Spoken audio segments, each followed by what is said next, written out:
Video, I'll be addressing Standard 1 of the Australian Standards for Professional Teachers, Know Students and How They Learn. I'll explain how I've demonstrated and experienced each of the focus areas from my placement and professional experiences thus far. You must know children on a deep and personal level, connecting to them to be able to understand how they learn to maximise their beneficial experiences in an early learning setting. This standard requires you to know children's individual learning styles and having the theoretical knowledge of strategies you can implement for them to gain maximum retention in their learning. This process would take considerable trial and error and detailed observations and planning to understand what kind of activities are successful or not. It is essential to understand that everyone is unique and learns and experiences things in a different way. Certain techniques may or may not be effective for different children. Incorporating several learning styles in an activity and making it multifaceted will make it more accessible to multiple children's needs. Team working with your co-educators is vital to creating and implementing the best early learning program possible. All children will develop at their own rate, whether that be physical, social, or intellectual characteristics of a student, and it is our job to help them excel. We can monitor these developments by assessing and through constant observation to see where children thrive and where they need additional support in particular improvement areas. In my recent placement experience, the ECT expressed that one child in particular was struggling to recognize colours correctly, so I implemented an activity in our outdoor space to assess this and the other children.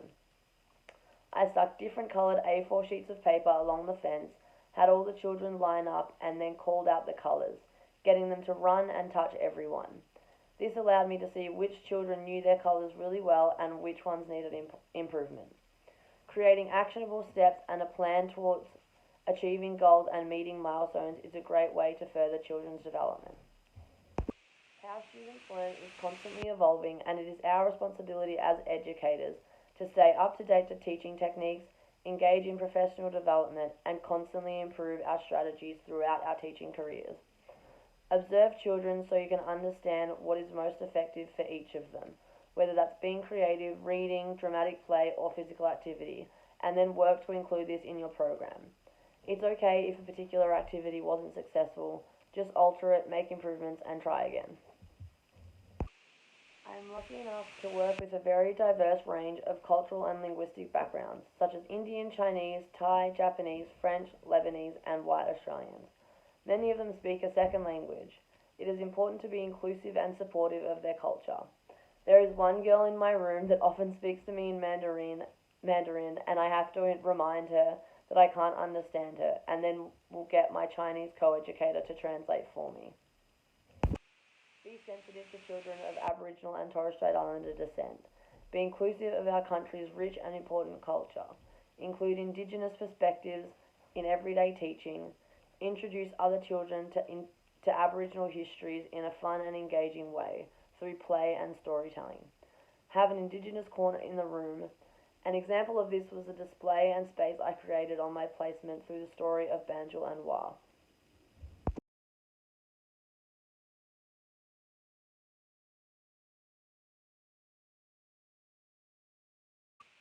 Account for this by doing accurate and extensive planning. In the field of early childhood education, we need to listen with attentiveness, connect, and then respond to what we've learnt. Be open and then act. We need to do all of this to differentiate our teaching to meet the specific needs of students across the full range of abilities.